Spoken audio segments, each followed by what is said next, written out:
हर साल भादो माह के शुक्ल पक्ष की चतुर्दशी तिथि को अनंत चतुर्दशी का पर्व मनाया जाता है। इस दिन को अनंत चौदस के नाम से भी जाना जाता है। दरअसल इस दिन न सिर्फ 10 दिनों तक चलने वाले गणेश उत्सव का समापन होता है बल्कि विष्णु भगवान की पूजा भी की जाती है। ऐसे में आइए जानते हैं अनंत चौदस का महत्व क्या है और पूजा विधि क्या है। क्यों बेहद खास है अनंत चतुर्दशी।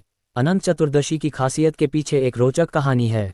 पौराणिक कथा के मुताबिक इस दिन भगवान विष्णु ने 14 लोकों की रक्षा करने के लिए 14 रूप धारण किए थे, इसलिए यह पर्व खास माना जाता है। यही वजह है कि इस दिन विष्णु जी के अनंत रूपों की पूजा की जाती है। साथ ही 14 गांठ वाला सूत्र कलाई पर बांधा जाता है। क्या है अनंत चतुर्दशी का महत्व।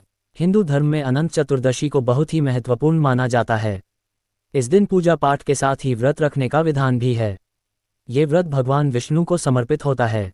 मान्यता है कि इस दिन किए गए पूजा व्रत से भगवान प्रसन्न होते हैं और अनंत फल देते हैं। अनंत चतुर्दशी व्रत के दिन अगर आप श्री विष्णु सहस्त्रनाम स्तोत्र का पाठ करते हैं तो इससे सभी मनोकामनाएं पूरी होती है।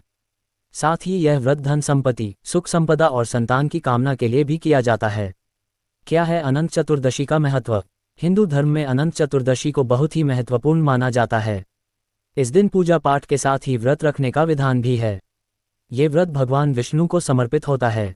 मान्यता है कि इस दिन किए गए पूजा व्रत से भगवान प्रसन्न होते हैं और अनंत फल देते हैं। अनंत चतुर्दशी व्रत के दिन अगर आप श्री विष्णु सहस्त्रनाम स्तोत्र का पाठ करते हैं तो इससे सभी मनोकामनाएं पूरी होती है। साथ ही यह व्रत धन संपत्ति, सुख संपदा और संतान की कामना के लिए भी किया जाता है। अनंत चतुर्दशी पर कैसे करें पूजा। अनंत चतुर्दशी के दिन सुबह उठकर नहा धोकर व्रत का संकल्प लें। इसके बाद घर या मंदिर में अनंत चतुर्दशी की पूजा करें। घर पर पूजा करने के लिए पूजाघर की अच्छे से सफाई कर गंगाजल का छिड़काव करें और कलश स्थापना करें। कलश में एक बर्तन रखकर इसमें कुश से निर्मित अनंत की स्थापना करें।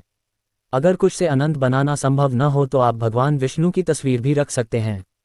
इसके बाद अनंत सूत्र तैयार करने के लिए एक धागे को कुमकुम, केसर और हल्दी से रंगकर इसमें 14 गांठ लगा दें और इसे भगवान विष्णु की तस्वीर के सामने चढ़ा दीजिए। अब हल्दी, अक्षत, फूल, फल, नैवेद्य, पंचोपचार आदि से भगवान की पूजा करें और पूजा में अनंत चतुर्दशी की व्रत कथा पढ़ें और भगवान की आरती करें। पूजा समाप्त होने के बाद अनंत सूत्र को बाजू में बांध लें। अगर आप पुरुष हैं तो अनंत सूत्र को दाएं हाथ में और महिला हैं तो बाएं हाथ में अनंत सूत्र बांधें। इसके बाद सामर्थ्य अनुसार ब्राह्मण को भोजन कराने या दान देने के बाद ही प्रसाद ग्रहण करें।